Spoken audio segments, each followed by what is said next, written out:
Hi, everyone. Welcome to this live transmission. As you can see, I have a super special guest with me today. Dear friend, we have barely spoken, yet I consider her soul-wise very, having a very beautiful connection with her. It was more of a reencounter.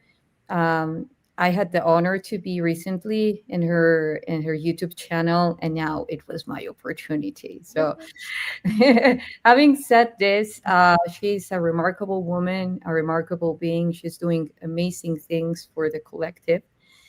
She's the ambassador of the Star Seed Children Ambassador, founder of Aramis Creative Learning Center. She will tell us more about that in a bit. And her name is Sherri Divband. So, um, welcome, Sherri. Oh, thank you so much for having me on your channel now. We get to both be on each other's channels. This is a lot of fun to switch places. Now you get to ask me questions. And so many questions, by the way. Yeah. So, first of all, I want to ask you so that the tribe gets to know you a little bit more for the ones that don't know you about you already.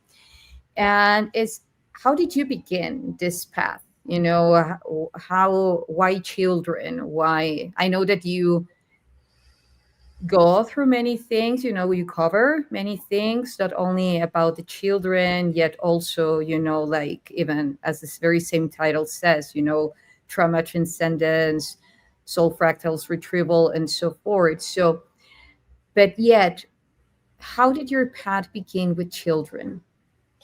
Yeah, it's a great question. I think with similarly to a lot of people, it wasn't a straight line. So there's lots of curves and U-turns and side steps.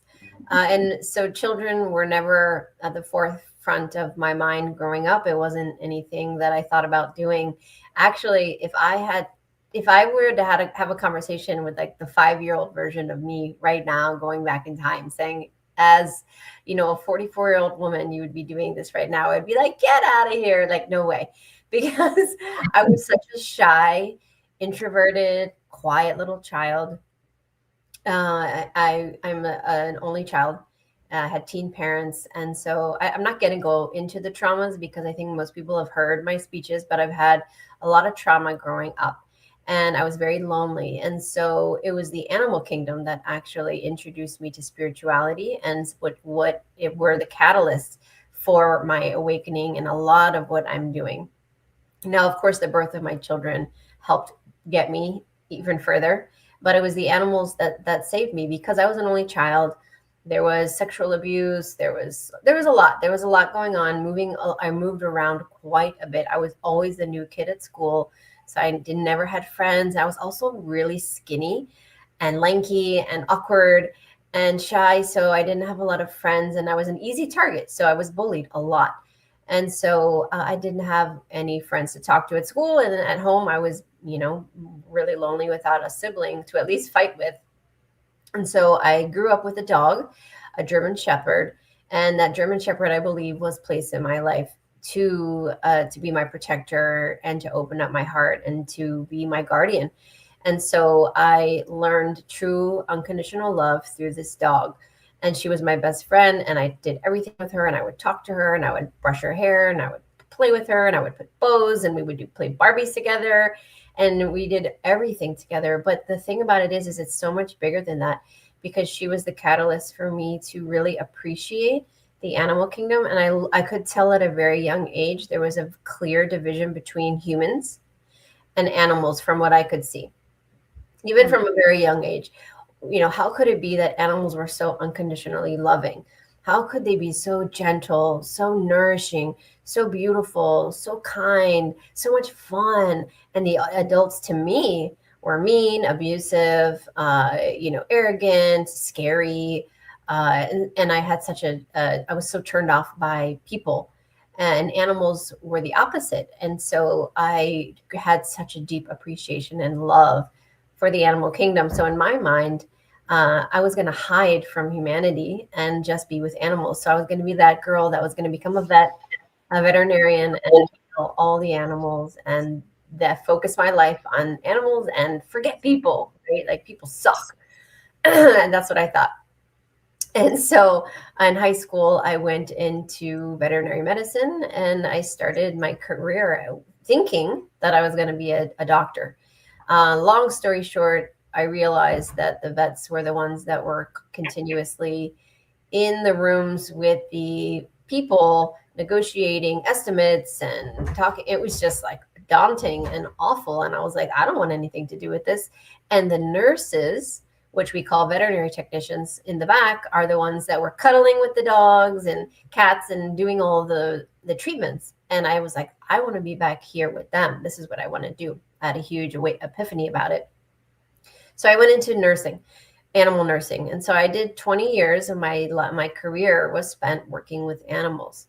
And so that was my initial kind of opening to spirituality, was the animal kingdom. So I worked in general practice, surgery, and ICU was my favorite. I loved working in the intensive care unit because I would have my 12-hour shift, and I would be in the back of the hospital in the ICU. And of course it was restricted. So like, not many people could go back there.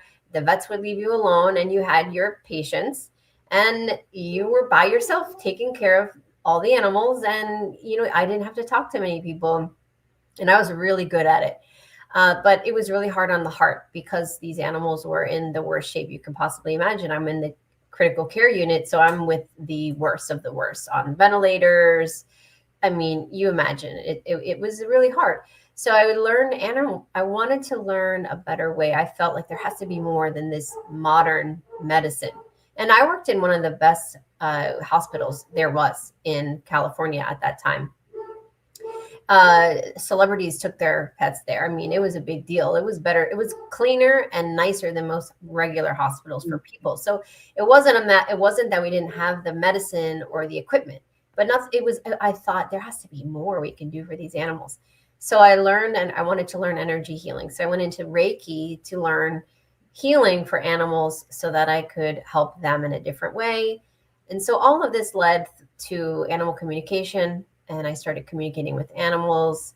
And so animals were kind of they're the ones that grounded me and helped me through a really difficult upbringing in my youth, because I did go through a very dark period, dark night of the soul, whatever you want to call it. Around the time I graduated high school, I was fighting a lot with my mom, and I was really angry. I had so much anger inside me, Isha, because I was so bullied, and I never spoke up for myself. I was so quiet. I was such a nice kid, never did anything wrong, never gotten into any trouble. So I had so much inside. Like, I was so dark inside. I was just so filled with bitterness and anger. And I felt like the light just went out of me. It just flew right out of me. So I kind of went into the shadow side for a little bit. And thank God I was with the animals, because I think they helped me at least stay centered enough that I didn't hurt myself. But I mean, I started drag racing. I was racing cars. I could have killed myself. I could have killed somebody else. I didn't even care. I never got into drugs or alcohol, but I was just really destructive and I was kind of mean. And I became that person that I hated in everyone else.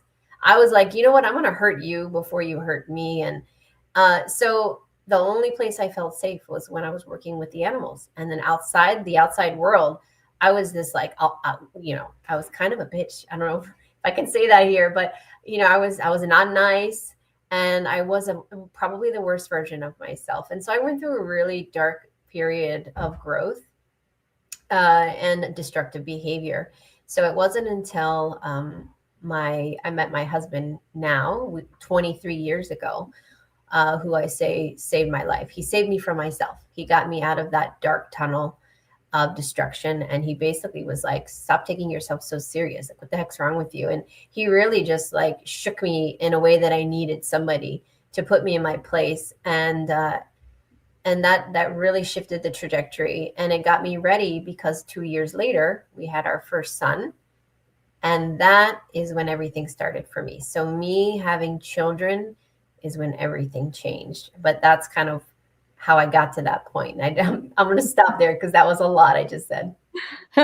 No, and it was wonderful. Thank you so much for sharing with us your story, because I feel that the more that we acknowledge that even though we are in this path of awareness, of consciousness, it's not like we were just brought here one day, on ta-da, and yeah, everything is perfect. And, yes, we are galactic beings. We are using disguises to say it to say it somehow. We are definitely bringing a reality as humans. Nevertheless, and therefore is that we get to experience and to co-create and create within the very same, through the whole spectrum of what being human is, and being inside of a simulation. And that takes a lot of those tough experiences, that you are a very brave being, and not only for going through that, yet overcoming that, transcending that. And that's also what allows us, as you know, to choose better in our mission, Yeah. because we know that we can bring a lot of awareness to beings that are going through the same thing, or that went through the same experiences, and that they don't know how to get out of them, and even now, touching the topic of kids, this this sacred canvas that are brought to this reality by a conscious choice, even though we don't fully remember. And that once, like, I wanted to ask you, because you said that the way that you first enter into this into the full spectrum of the star seeds was through animals. So what would you say is something that kids and animals share? Because we can go through unconditional love. The thing is that, and here is something very big, animals can be abused, mainly even dogs, and they will still keep blossoming the unconditional love Yes. regardless. In the case of humans, is different. Once you touch a very specific line, then they will be experiencing what you just mentioned, like going to the other pole, being from victim to victimary. But in the case of animals, their bandwidth, it's so much higher. They can take on and take on and take on and take on until they finally are disrupted. But to get there, why would you think is that? That's my question. Why would you think, what do you think is that program, that information within the DNA encoding of the animals that they are so amplified on unconditional love, most of them. That's a really good question, and that's actually what my latest book that came out this year was about: healing the human animal bond. And I go into exactly that. And what it is it's the density of consciousness. And so we have to separate wildlife and domestic animals because they truly do have different purposes and different energy. And so speaking domestically, just like you said, just for the conversation of children in comparison to animals, if you look at domesticated animals, so the dogs and the cats that are in our homes with us, that are, with us day to day, in a more unconditional, loving type of manner, as opposed to wildlife, who we are not, that we don't own, the density of consciousness of the animal kingdom is so much higher. And that's why I learned at such a young age on my own, because it traditionally you're taught that there's a hierarchy and animals are beneath us and they're our food, they're for our entertainment, and you can harm them and who cares, and it's not a big deal. And I learned on my own through my own experience. I'm like, that's not true. And I knew that from a young age. I said, no, there are teachers. These are master guardians. I didn't even know what those words meant back then, but that's how those were the words that are coming out now is how I felt back then. And I realized that the density of consciousness of the souls that volunteer to come in as a domesticated animal are generally more ascended than we are. So they vibrate at the frequency of the fifth dimension. So they don't anchor into the third dimension because they're not here to have a third dimensional experience. Now, I'm speaking mostly. That's why there's a whole book about it. This is in most cases. So they're here to actually teach us unconditional love, no matter what, even if they are abused, even if we ignore them, even if we are terrible owners and we forget to feed them sometimes. I mean, whatever it may be, they're always there to let us know, hey, I still love you. It's okay. To release the guilt, because they're master healers, they're teachers, and they're mentors. So they come into our lives to project that so that we can learn those lessons. And then they also mirror our own traumas and our behaviors to teach us. So they mirror how we act. That's why sometimes if you have a really anxious dog, well, look at the owner of that dog, and they're probably very anxious too, or a lot of different. If you have a very shy, timid person, their animal might be very shy and timid. So there's a lot of mirroring of that. But the thing about it is their density of consciousness is so much higher than ours.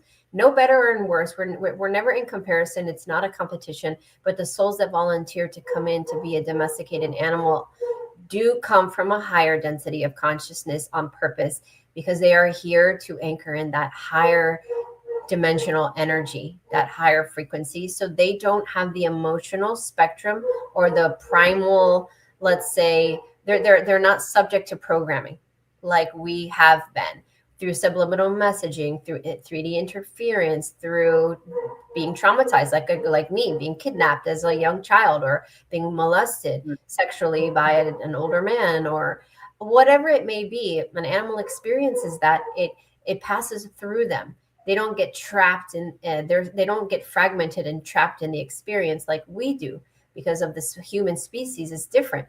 We volunteer to come in to have this third dimensional experience. Well, that's debatable. Let's just say that most of us do. I mean, there's a lot of variations to that. So that's not actually accurate 100%. But let's say those that do come in and volunteer, we volunteer to be that human. And humans have a spectrum of emotions. And when we have a spectrum of emotions, we oscillate quite frequently in and out of anywhere from fear and sadness, guilt, shame, all the way to pure love and joy.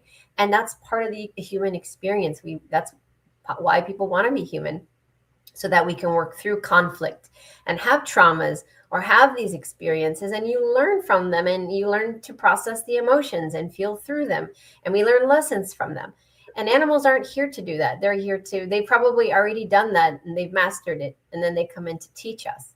So that's why a child can be so fragmented, like myself, and get so traumatized that I become a different version of myself, whereas an animal stays the same. Now, of course, I have a chapter in my book called The Exception. And of course, there are animals that are severely abused. And a lot of, and that's a whole chapter in the book, but basically they can get trapped down into the third dimension. They can be attacked psychically by astral entities. They can get dis-ease from taking on too much, and then they can suffer just like us. And that's a whole long other conversation. Yeah, I agree. I truly couldn't agree more in everything that you said. And which brings me to the fact that there is many people that believe that by transcending the animal within is that we become a more evolved species. And that's a very interesting point, because the more that I tune into the animals and how they behave, they, again, generalizing, it's not like an always rule, but Right. generalizing is that, for instance, reptiles do show emotions. We talk about the reptile brain, and like as being like the most fierce, less, and or like super um cold-blooded beings in all the extension of the word, not just biologically speaking, Right. yet that they don't care about anything and so forth. And I have had profound connections, for instance, with crocodiles, that feeling me empathy for them because they are being trapped and caged in houses. And, they can communicate at such deep levels through the heart. And I do believe that it's mostly about not having found a way to truly communicate with animals Mm-hmm. from a higher level of consciousness. That's the thing, Mm-hmm. that we have been communicating with them from a lower level of consciousness, which is that hierarchy part that you have said, believing that we are superior and so forth. And that has disabled our capability to communicate with them from the true core of who they are, and all the wisdom, all the mastery, the unconditional love that they are capable to bring into the table, to Yeah. just that visceral aspect of them. And even, on to some extent, I might say that as we have communicated with only that side of them, the visceral aspect, is that we have amplified that aspect within them instead of the other aspects of them, like the wisdom and so forth. They inherently have that unconditional love, most of them, again. Yet it's like, if I communicate with you telepathically and non-verbally instead of verbally, then I'm quite sure that we will leave the verbal communication outside and we will just start communicating telepathically. Mm-hmm. But now use that in another way. If I communicate with you through sword words and like tough language, and then that's the way that we will communicate. We're just bringing feedback. Exactly. Yeah. Yeah. And we all have the capability to telepathically communicate with animals. If anything, I've been teaching animal communication for I don't even know how long, really long time. And I always tell people they're the easiest to communicate actually with than any other beings, because they are able to bring their frequency down so low, domestic animals generally speaking, because they come and match our level. They're not third dimensional, but they can bring themselves into our dimension and they can communicate with us the easiest. And most times we are communicating with them and we don't realize it, because they are communicating with us through our thoughts, through our mind. And so we don't realize it's subtle sometimes, and they are communicating with us all the time and we don't realize it. And then some of us do realize it. uh, Children communicate easier. Children do a lot of we always do things easier most of the time when we're children, because we have less blocks and we have less limiting beliefs and something in our mind telling us we're wrong, because when we grow up, we're constantly told, no, you're wrong, do it this way, or this is the better way. And so we lose confidence in ourselves. When you have that confidence as a child, you just know things just it is what it is. And animals are beautiful protectors, these dogs and these cats. Another reason they came into our reality, it not only to give us unconditional love and to be our supporters and to literally act as conduits. They pull negative energy and they heal us. Some even die for us. Some of them take on our illness, and they will take on the cancer that we were about to get. And I write about that in my book, and I've talked about that a lot. And they do that for us because they know their soul is going to transcend. They're going to leave this life. It was a very brief life. They use their little bodies as a conduit to take in that illness for us, and then they pass on, and their soul is still with us. And we should have so much gratitude instead of guilt that maybe we did something wrong or it's our fault. If anything, they're trying to get the message out that no, I came in here. This was our soul agreement. I came in here to help you heal. I'm your therapy. That's where we get the term therapy animal. But they also can protect us from physical and astral and psychic attack. So our dogs tend to be more grounded. They ground us and they protect us from physical attack. But cats are very astral. And they are the rulers and the guardians of that astral realm. So when we are sleeping in the dream state, or they are constantly what's the word I'm trying to think of? They're going through our house and they are closing portals. They are ushering out lower density entities. They are protecting us. I literally had a cat that sat in front of the TV of a client of mine for weeks because they had inadvertently opened the black box technology portal through watching too many scary movies. And the cat sat there, was literally blocking the open portal so the entities wouldn't come in and attack his family. And it wasn't until we had the session and we realized what was going on and we closed the portal and they stopped watching the scary movies and the cat never went back to the TV. So our cats protect us from dimensional tears, open portals, the lower astral realm. And animals are incredible. I mean, they are a big part of my life, and appreciation for them is so immense that it was really hard for me to actually transition from working with animals to children, because I kind of felt like I was abandoning the animals, but the animals told me, no, it's time for you to help people now. And, we got you to where you are, to trust in yourself, believe in yourself, open your heart. And then I started working with children as a result.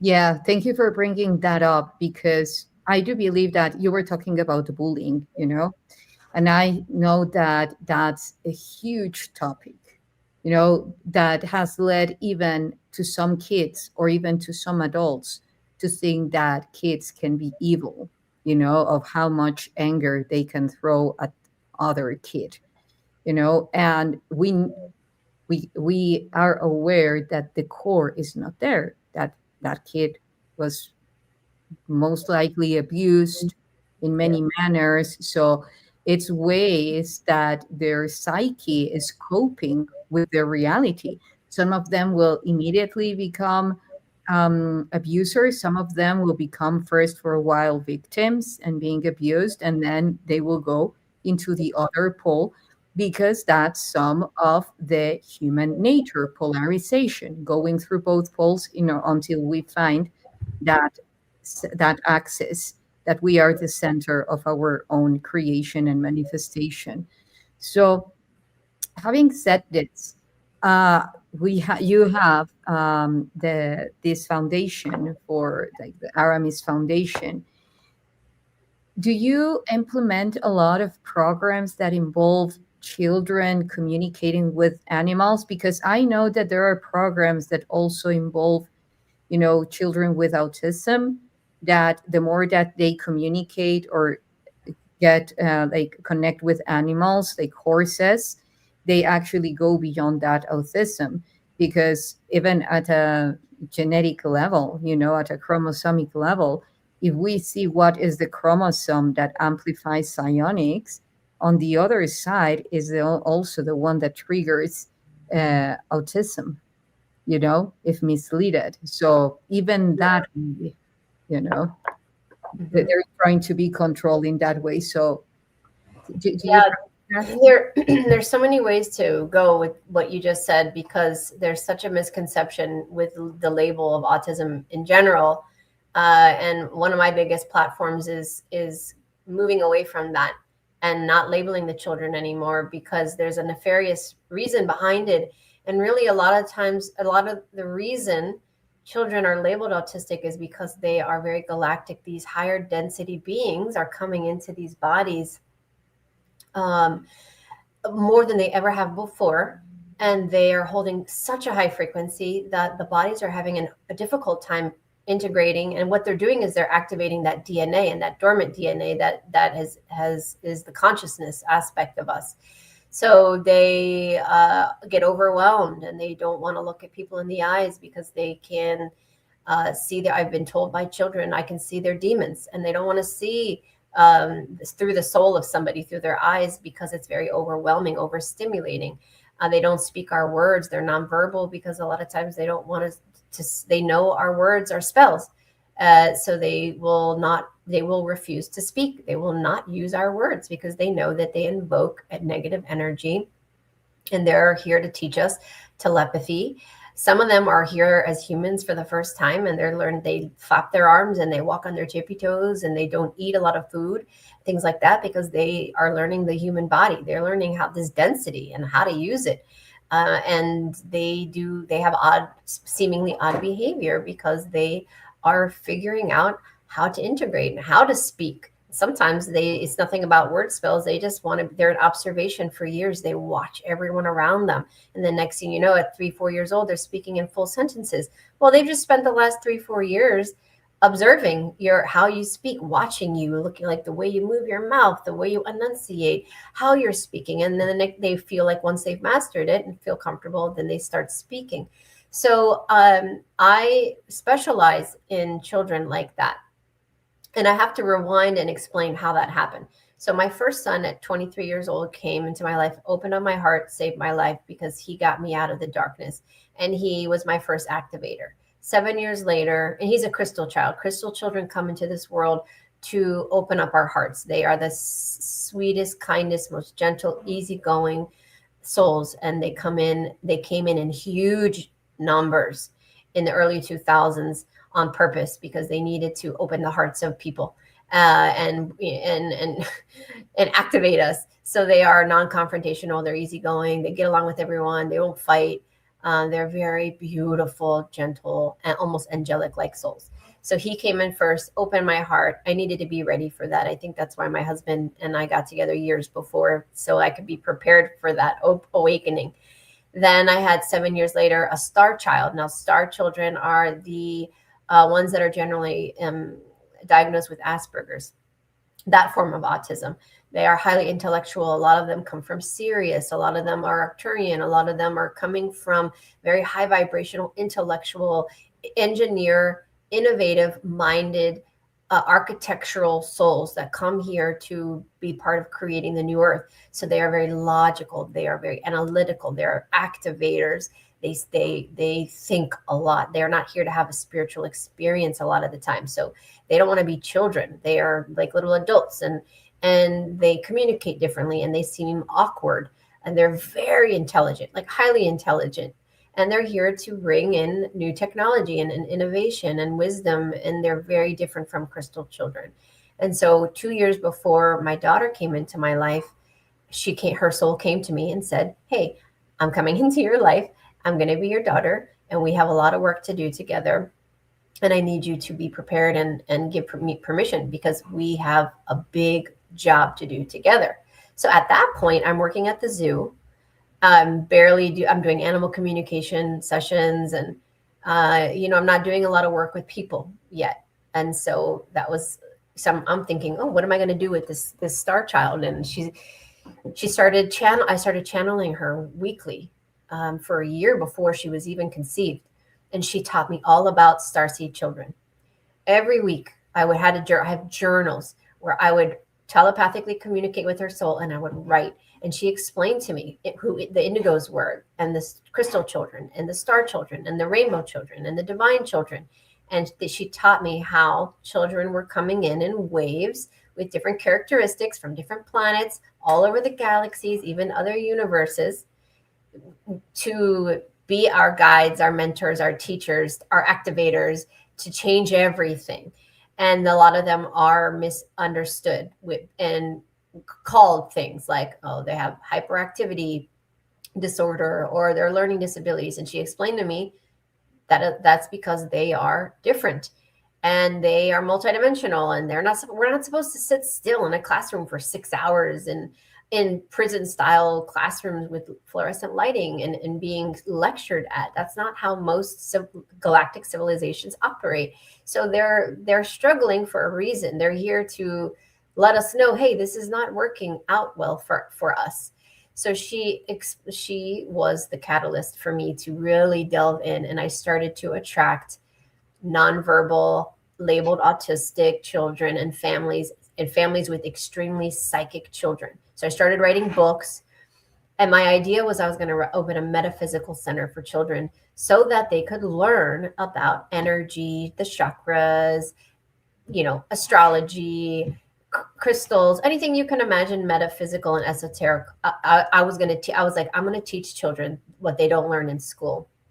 And I thought that's what I was going to do. And her and I were going to do together, because she's a very galactic being. She's a warrior spirit. So she's very challenging. So anyways, long story short, it turned into a realization through many avenues that it's the education is the issue here. Our education system is way too old.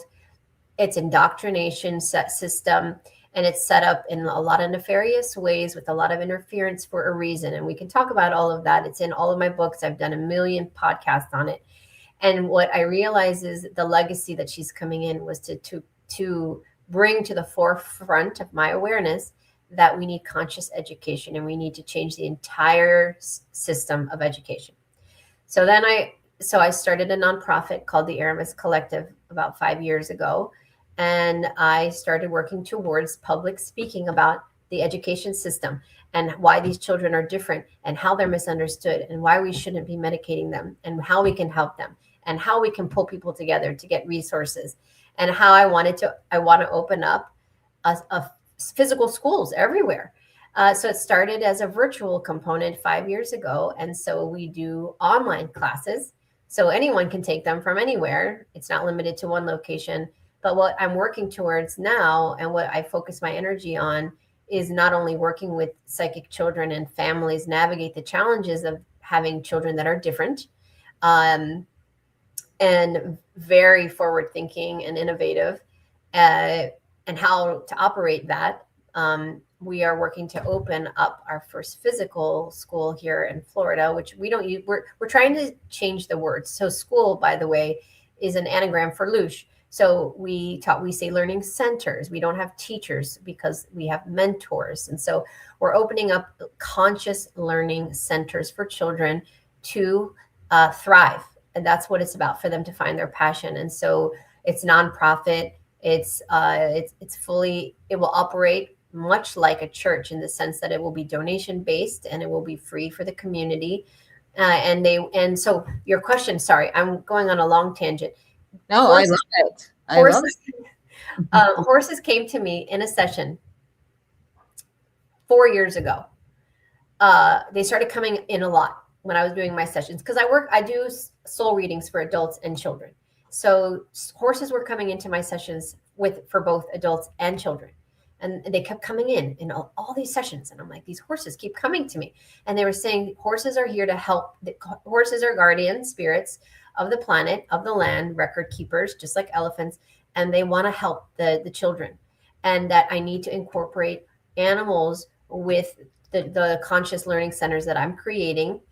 And that's the full circle. So that's why I worked with animals for so long. And I had that aha moment of, oh, that's why I spent 20 years of my life working with animals. So now I'm going to help children reestablish and reconnect the bond, to heal the bond of animals. And so animals are a huge part of our learning component.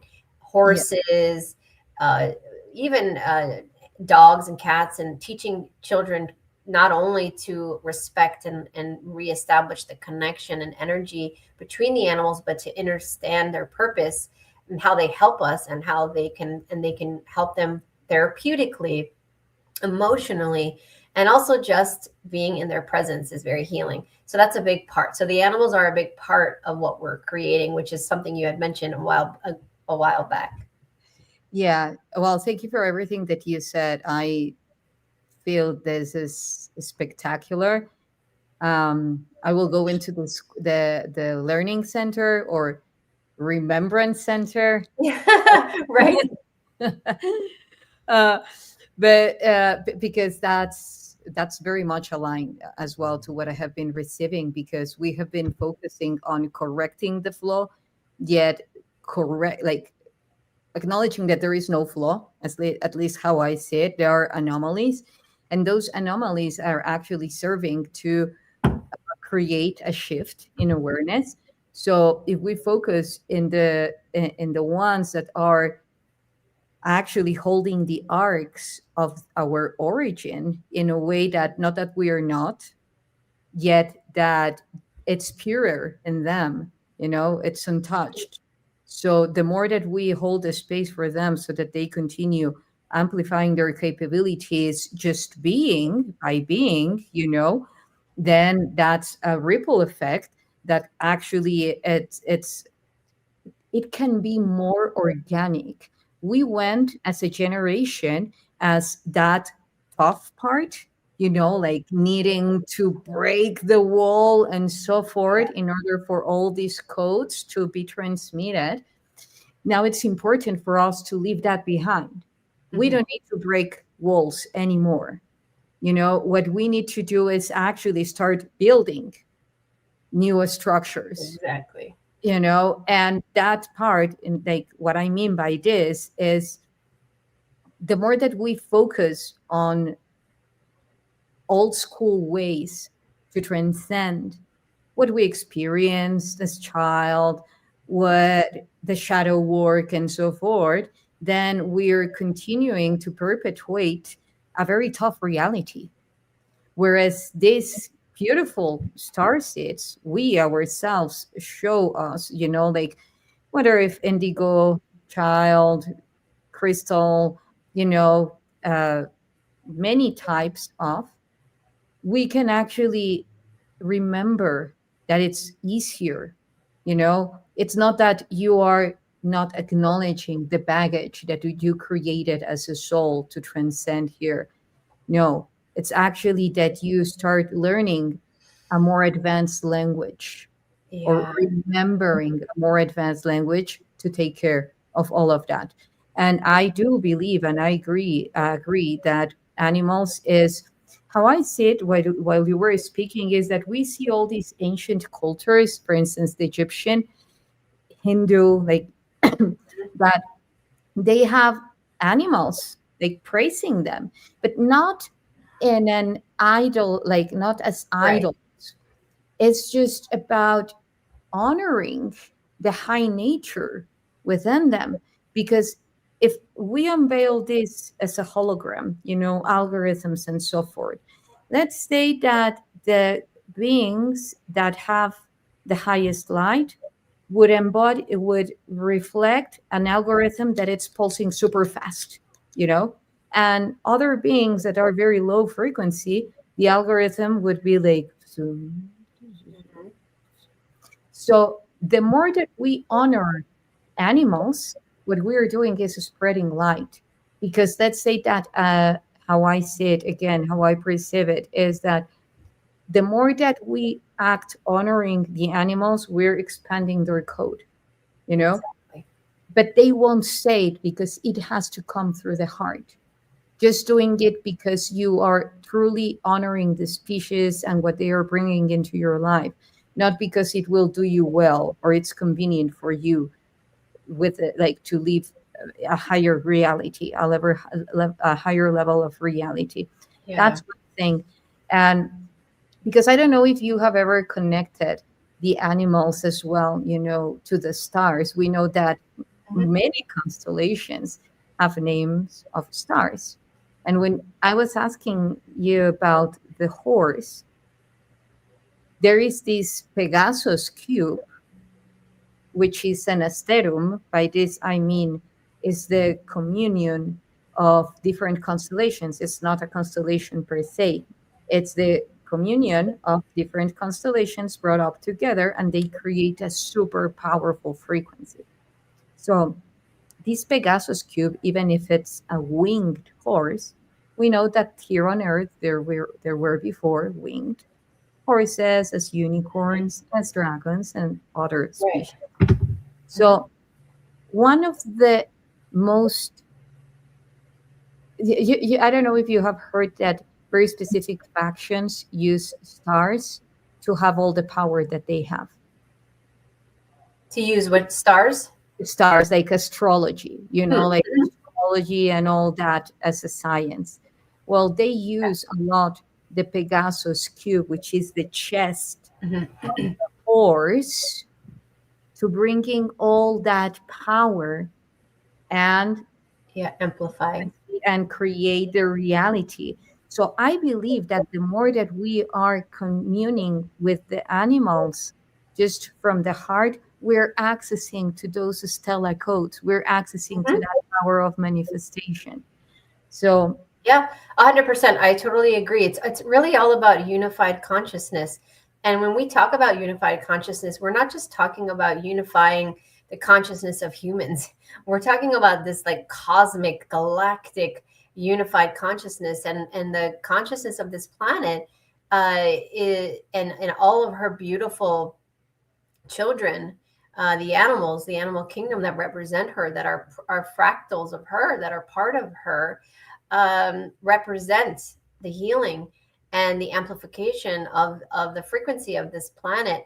And so when we as humans interact and honor and reconnect, reestablish the bond, then we can amplify the healing together, as one. And this planet has so many dimensions.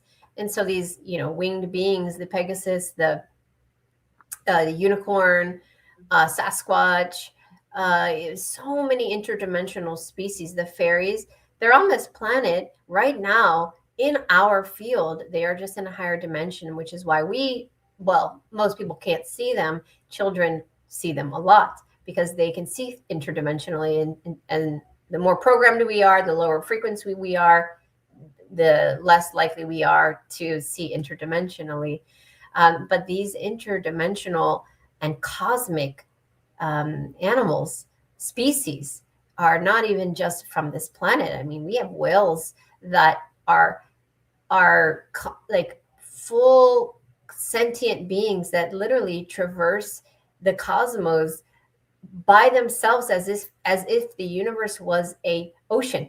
And they're these sentient, ginormous beings that are guardian spirits that protect this universe.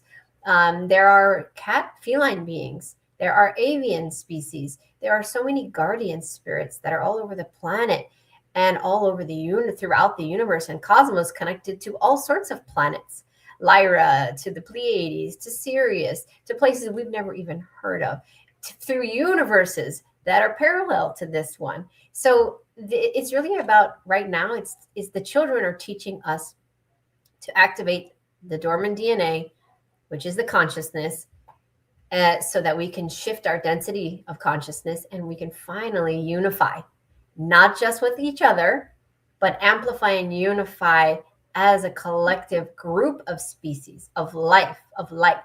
And that's what's happening. yeah, yeah, I agree. This is happening at so many levels through the kids, through the ancient alien artifacts, through the astronomical events that are currently happening, like the 3A Atlas, one, other celestial bodies, that are everything, everything. And you said something which I always mention, that is, information has always been there. And by information, I mean all type of beings, all type of, the thing is that our level of consciousness is only does only allow for us to see proportionally to the level of consciousness itself. So having said this, what would you say is the key point for people to see this reality, because I know there are kids that already are born this way, they already have it. We have it. We lost it not lost it, like we deactivated it at some point. We reactivated it. What do you think is the key note that people can that can use to relate themselves with it? I'm not saying, oh, this is, out of my field. Yeah, I think that the easiest and the way that I coach my clients the most are a couple of things. One, shift your perception. Our perception is key, which is exactly what you were just mentioning. We are limited by what we perceive and how we interpret. So I'm a big macro perspective person. So I teach and coach both children and adults to look at their life from a bird's eye perspective. So imagine yourself as this eagle just flying above your life and look at all of the elements. Look at the perspectives of others around you. Look at all of the elements, all of the limitations. What are the lessons you could be learning? What do the emotions you're feeling actually mean? And lean into it instead of suppressing it by taking pills or numbing yourself or saying, I don't want to feel this. And it's really about going within and learning and reclaiming our innate abilities and powers. Because like you said, it wasn't taken away. It's just dormant. It's like if you look at just a basic light switch on the wall, somehow along the way, I call them the dark players, did a lot of modification through many different forms, and they turned the light switch off. And that's the dormant, the junk DNA. So right now our switch is turning back on for a lot. And it has a lot to do with us just neutralize. I tell people, just try to have a neutral perspective. The more neutral you are, the easier you can look at everything as a bird's eye view from a neutral perspective without the emotion. And then you will see through the illusion.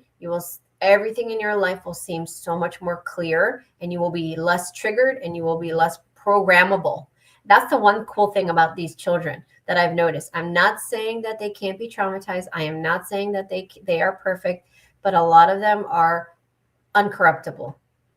They are actually distorters and disruptors. They come in here and they're bombarding the 3D code, the 3D matrix codes, the lower codes, the lesser codes of this matrix that keep things operating on a lower loosh level. And they come in and they distort and they disrupt, and they're reharmonizing. And as we activate and open our hearts and go within and really reflect on who we are as individuals and, start to let go of the limiting beliefs and judgment and the fear and who cares what everyone else is doing, and compare ourselves to everyone else, and just go within and look at ourselves from this bird's eye neutral perspective, then we grow this self-love, our heart expands, and then next thing you know, we have this explosion of love on this planet. And that's what's happening right now. I truly believe that's how we are activating. It is occurring right now in real time, and we're seeing evidence of that every day, by us spontaneously just awakening and remembering who we are. But you have to neutralize the emotions. It will shift your perspective, and when your perspective shifts, I'm telling you, your whole life will change. You will look at everything completely different. You touched upon a crucial topic, which is emotions, because galactic beings have a different, well, we are galactic beings, but I mean, from other races, have a very different form of approach to what we call emotions. Mm-hmm. For them, it's just energy in motion. And the interesting thing is that we, at this moment, most of the memories that we store are based on our emotional body.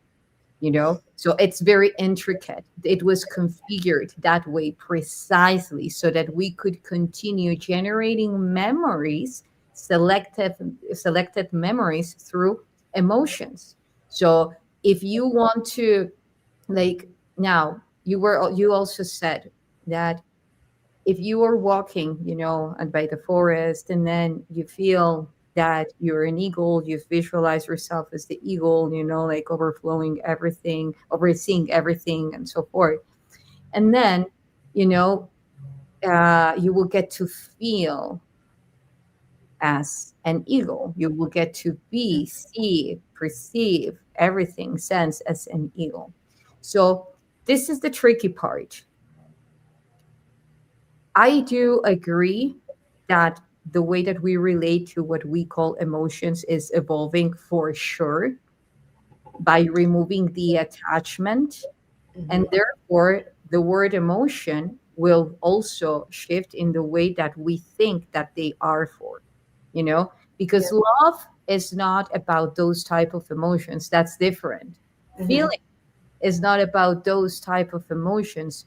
Feeling as sensing, as your pores, the pores in your skin wide open, and you sensing the space in between us, you Yeah.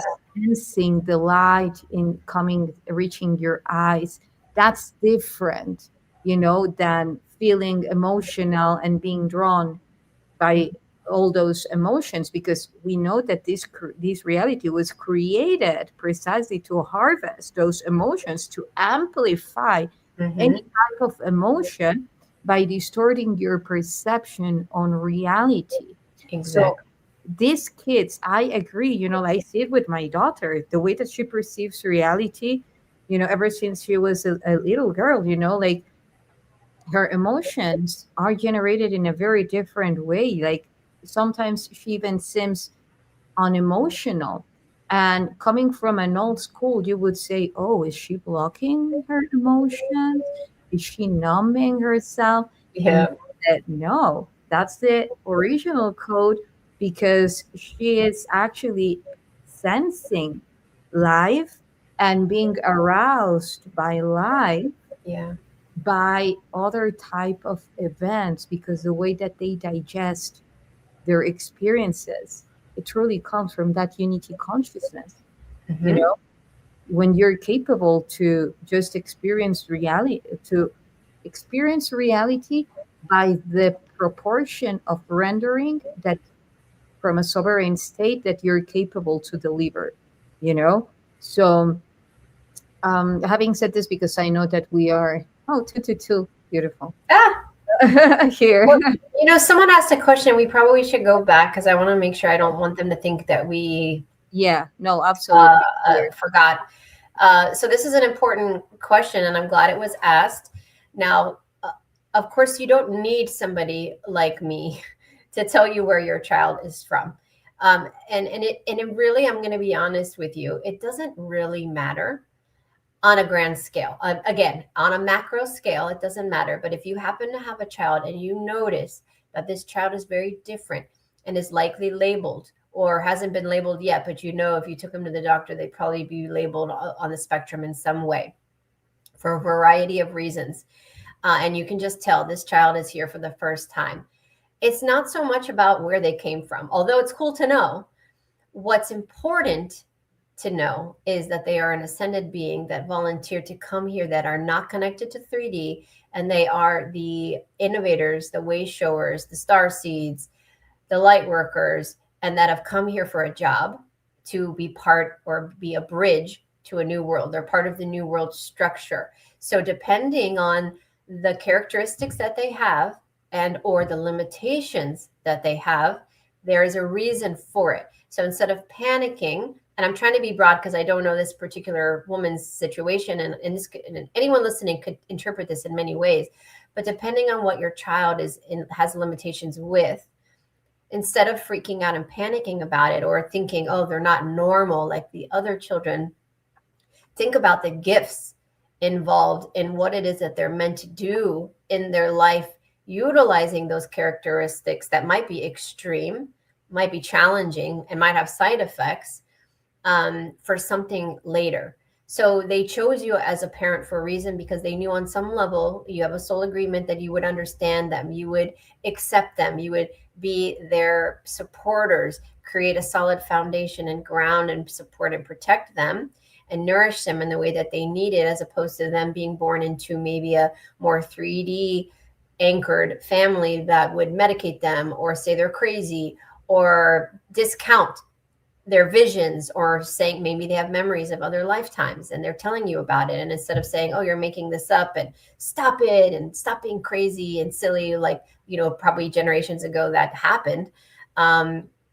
You're in their life to be like, really, tell me more. Because a lot of times the children aren't actually looking for us to have the right answers, because there isn't really a right answer a lot of the time. What it is and what they need is to feel supported, and they need to feel heard. So just you saying, okay, I understand you're struggling.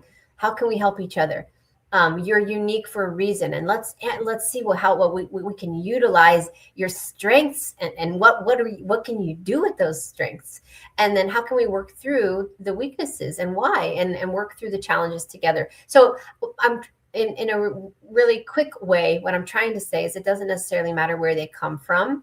It's just identify why they're different, and and try to use your intuition as to, okay, how can I help them? How there's a reason for them being different. So why are they different, and what are they likely to do in the future with this? And I'm going to tell you one thing.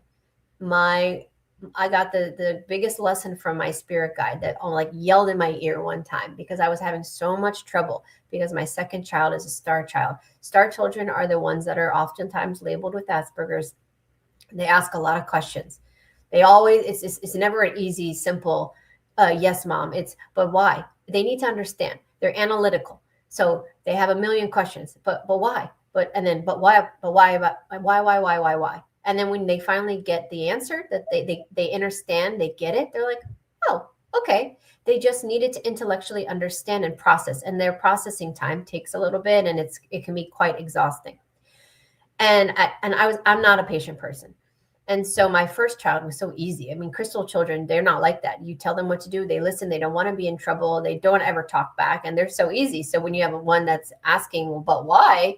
And you're like, because I said so. But the point is, we're not supposed to be like that anymore. We're supposed to think about, but hold on a second, why are we doing it this way? Maybe there is a better way. And they teach us patience. They teach us to think outside of the box. And so I was getting frustrated, and I wanted to be like, and my guide said to me, Sherri, don't break him.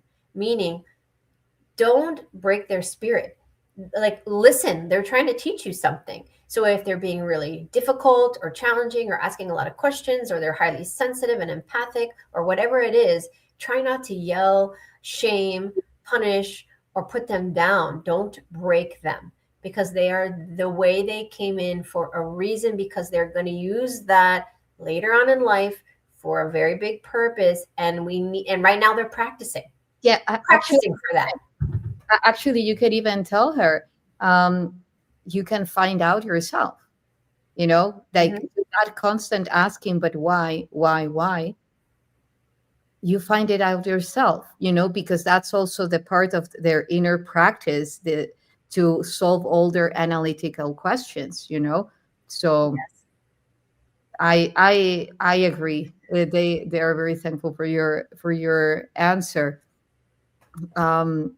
It is, it's not easy being parent, yet it's one of the biggest missions, and highly rewarded, because I agree. As you're talking about all of this, I'm fitting it to my daughter Sophie, like, okay, this Yeah, right. Sometimes people look at me like, what kind of mother are you? Because I always challenge her, not in a bad way, better inspire her to find her own answers, to find her own way, to never be, chased or, married to just one answer, to discover that by herself, and always inspiring her highest skills, which I do believe it's very much connected to what you were saying, even though you don't understand where is their uniqueness coming from or heading to, the fact of perceiving it and protecting it as something sacred is super important. You mentioned safety. I believe that's critical. Hmm. our children, to make them feel safe. Yes. Because whomever feels safe then blossoms. Whatever doesn't feel safe will just shut down. So Yes. that is part of our big task, not only as parents, yet also as activators, as beings present in this stage of reality. Make yourself feel safe and the ones around you. And this is something that we can see very present in animals. What's one of their highest purposes? Making their their the word or when the wolf has pack, A pack. making your Sure. pack feel safe. You Exactly. know, that's super important. Super important. There is another because then, regardless, we sometimes truly underestimate safety. Yeah. And the thing is that if you feel safe, then you just are open to experience and you know that it's going to be okay regardless, Yeah. you know and also to show them how to create their own safety. I do believe that's also very important. Yeah, and this reality, a lot of the design, the OOSH system is so that we, in every capacity, we don't feel safe. And then when we don't feel safe, we are in that fight or flight survival mode response, and that's how they keep us in the loop. I call negative loops. We create negative loop systems, and we have a hard time as adults breaking out of the loops of addiction or lack of self-worth or lack of self-confidence or a million different loop systems there are. So these children come in and they're such pure souls that the reason they're testing our patients and asking all the questions and being and telling the teachers they're wrong and saying that I don't want to learn this and that and then and challenging us in every way possible is to break us out of the loops so that we can create new neural pathways. And we go and we need to surrender. Like, the emotions are great because they are indicators. They're free. Emotions are frequency, so they let us know when something is joyful, when something is not, and we're supposed to just feel in the emotion and it pass through and it doesn't become us, it doesn't consume us, but we gain some knowledge from the experience based on the emotion, and then we know what to do next. And our children, unfortunately, in school are taught to they're not taught proper ways to process the emotion, so they suppress. And what biggest challenge that I see with the adult clients I work with is they don't know how to release. They don't know how to channel their emotions. We got so much pent up energy, and we're high frequency beings, and our body, we have all these autoimmune disorders. We have all of these dis-ease in our body because the two are not, the brain and the heart are not working together. There's no coherence. And we need to teach these children from the beginning, how can I release these emotions and not become attached to them? Because they're learning, some of these children, what is this fear? I never felt this fear before, this sadness, this is horrible. And then they get trapped in it, and then they can also get stuck in loops. So it's our jobs as the adult to also help them with conflict resolution and how to release, and so you don't get stuck Great. in your own loop. So there's a lot of layers to it, but they're teaching us and we're teaching them, basically. End of story. Yeah, it's a continuous feedback and a lot Right. of humbleness. Yeah, as you said, most of the time the easiest way would be like, because I'm your mother and you chose me, and deal with Yeah. it. And a kid would tell you, well, you also chose me, so deal with it as well. Exactly. So true. So true. Yeah. So yeah, they again, like I always talk to my daughter as when I talk to an adult. Hmm. And again, Yes. people look at me like, but she's just a kid, and I'm like, like Hmm. on a layer, yes, she is, but she's even wiser than most of the adults that It's I true. know. So It's again, very true.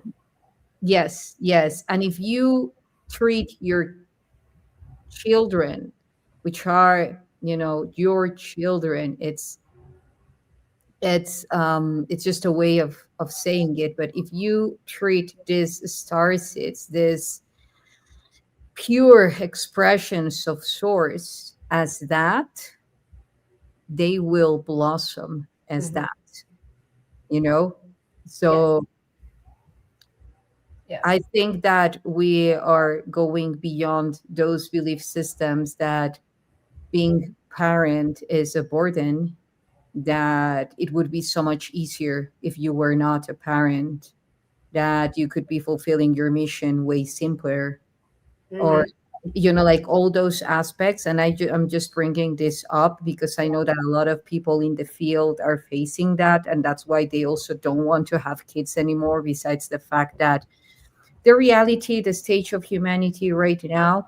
And I do believe that everyone has a mission. Yes, some not to have kids, some others to have. The thing is that kids don't define your mission or don't limit your mission. They are part of the mission if you choose Exactly. to. So, Exactly. Exactly. I mean, look at me.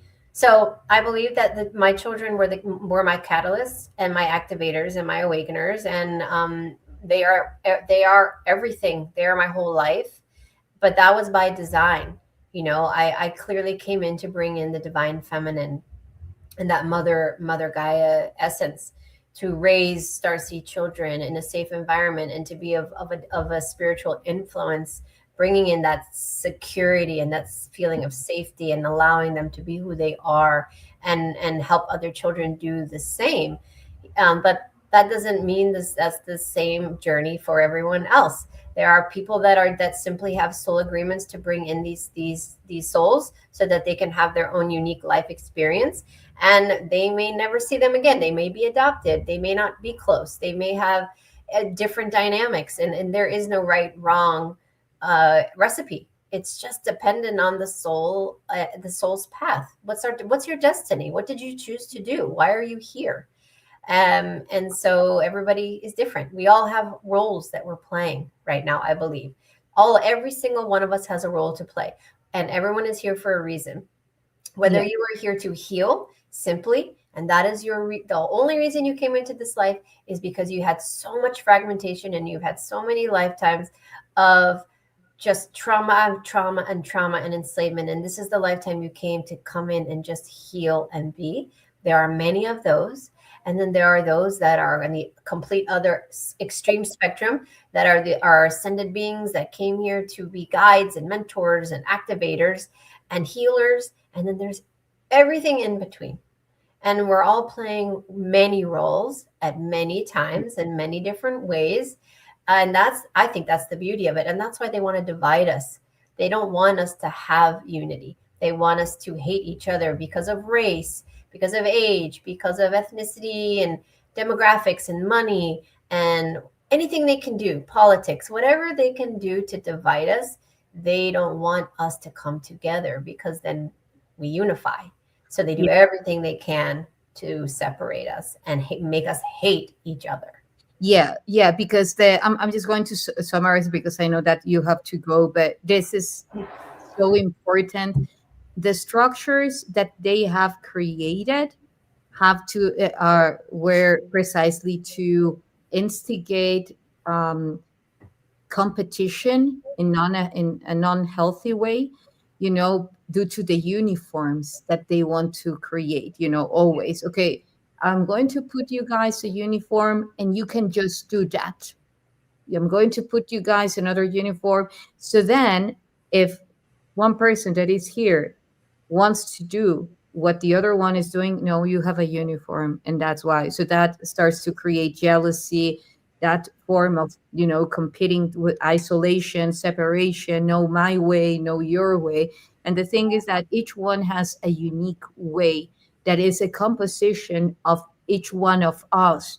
When we acknowledge that my way has a bits of your way, of that Mhm. way, down, then we know how to co-create and weave within all those aspects of reality. We allow ourselves to create that space for the children to nourish from that level of reality. Then Mhm. we will be creating a type of reality that we could have never imagined Exactly. by the level of creativity that it has, you know? And yeah, we can continue talking I about know that. we could talk about it for hours and Yeah. hours. It never stops. I mean, basically, to sum it up, it's like the what they want is us to co-create together, disillusionment, fear, and separation, so that we keep this lower density field operating in the way that they want. That's for conducive for the dark players, right? But Yeah. right now, if we work on ourselves and we go within and we love ourselves first and we forgive ourselves first, and then we stop judging others and we stop comparing ourselves to others, and we open up our hearts and we activate and we neutralize our emotions, and we look at things from a much broader perspective, and we surrender is the most important thing. We just surrender and say, you know what? I'm going to be more mindful of how I how am I co-creating this reality moving forward? Because what we think, what we dwell on, what we watch, everything we do matters. It's all energy. So what I'm thinking about all day, and what I'm obsessing about all day, and what I'm worrying about all day, I am projecting out as part of the co-creation of the collective. So if we are all collectively working to co-create something beautiful, something divine, we don't even have to have the architecture in our mind. It could just be the for the highest good of all. It doesn't have to be specific. That's what's happening right now, and that's how we move forward, and in a divine with divine purpose, and we take control and we take our power back. Yes, and also dissolving the perception of time, because now time is dictated by the heart. The right timing is dictated by the heart as the beat of the heart. You know, a lot of people could perhaps be experiencing this, that their plans are not going as before, that Mm-hmm. not be projecting their reality in the way that before, that it's flowing in a very different way.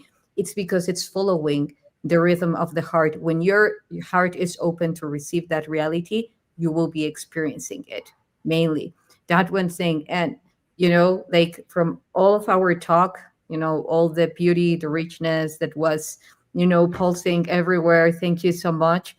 I want to say that delivering, creating a reality, co-creating a reality with our kids to provide them the that space in which they are capable to remember what space, what place are they meant to occupy in this co-creation, Mm-hmm.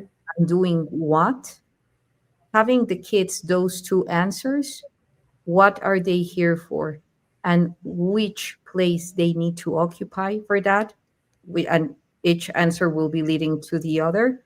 Having those two ones, you know, they are already, granted in happiness and joy. This is my perception. I think that one of the things that they struggle the most is, where should I place myself in this family, in this reality, in this society? What's my place to occupy? That Yes. place will be given by why you came here for. And the reason to why you came here for will come eventually at the perfect moment, as you continue to explore yourself and feel comfortable and grateful for what you are best at. What Yes. about you? What would you say about, summarizing everything? Yeah, no, I mean you said it better than I could have said it. It's about self-discovery, and so it's allowing our children and us. It doesn't even matter how old we are. You could be in your 20s, you could be in your 50s, you could be retiring from a career that you've had your whole life, and still self-discovery can occur. But we're constantly evolving, and we're constantly creating better versions of ourselves all the time. We never stop growing, we never stop evolving.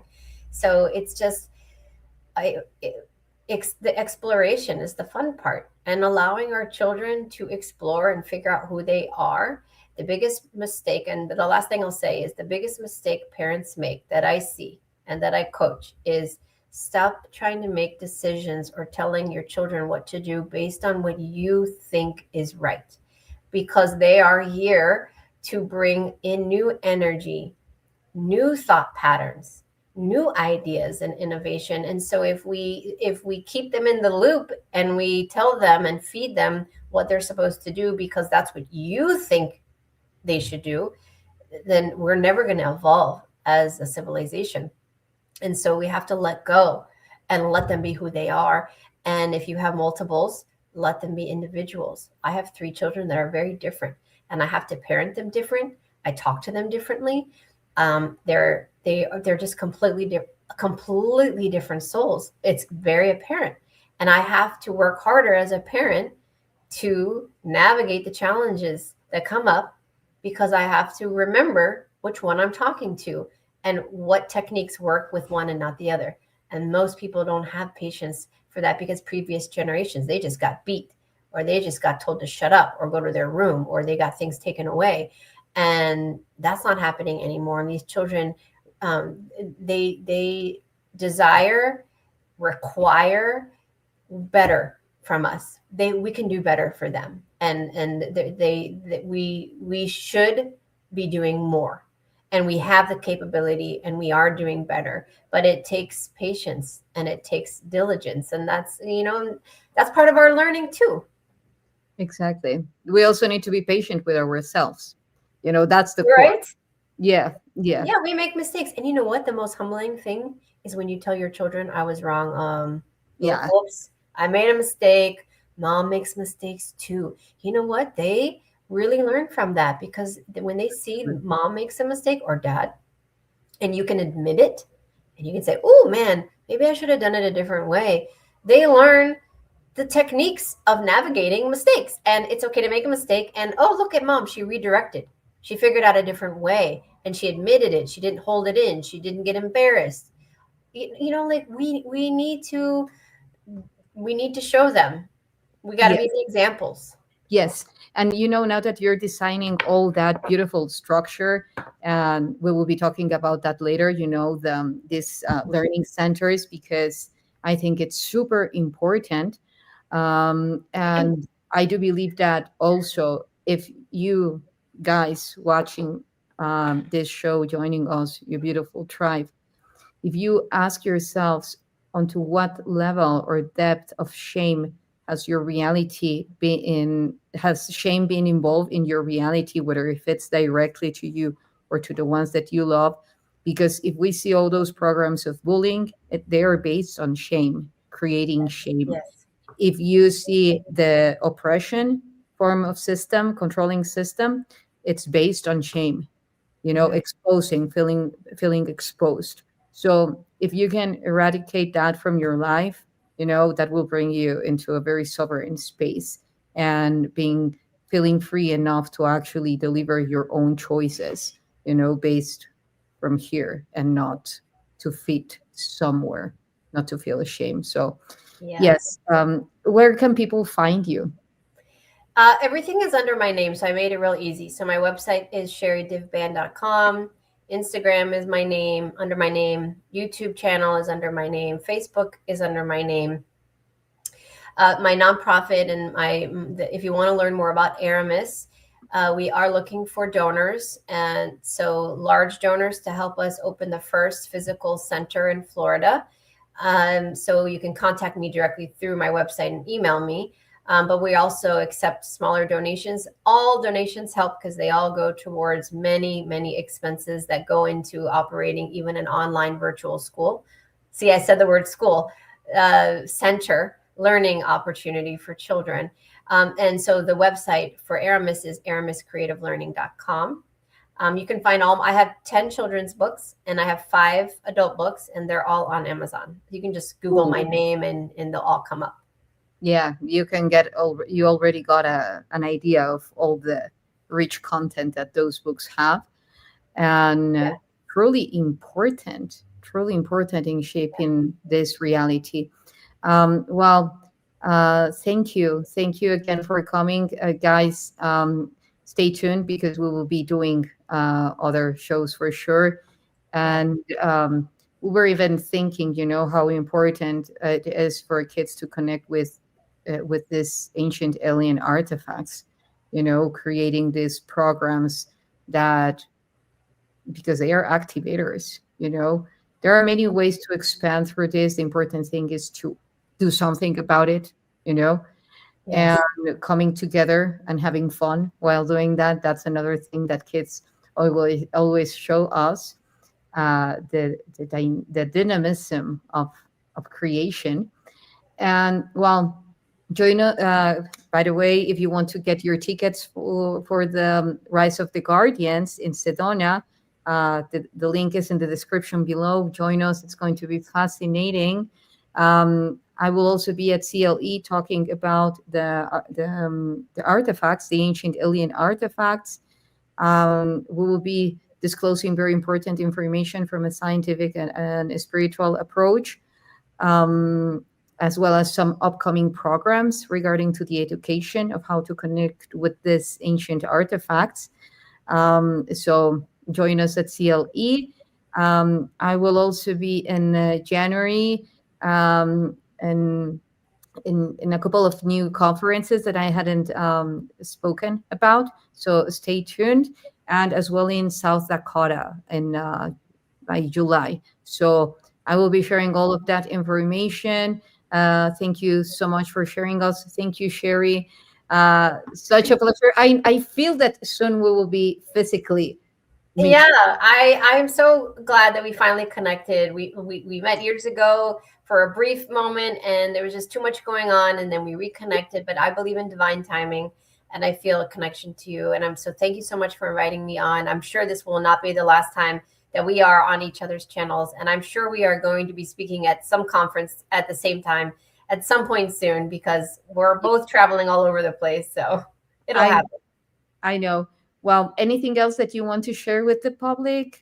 Just With thank the you. Thank you, right? everybody, for your time and listening. And I appreciate the kind comments and everything. Oh, thank you. Thank you again. Thank you, everyone, for joining us. Such a deep pleasure. And until next time, HUNUH.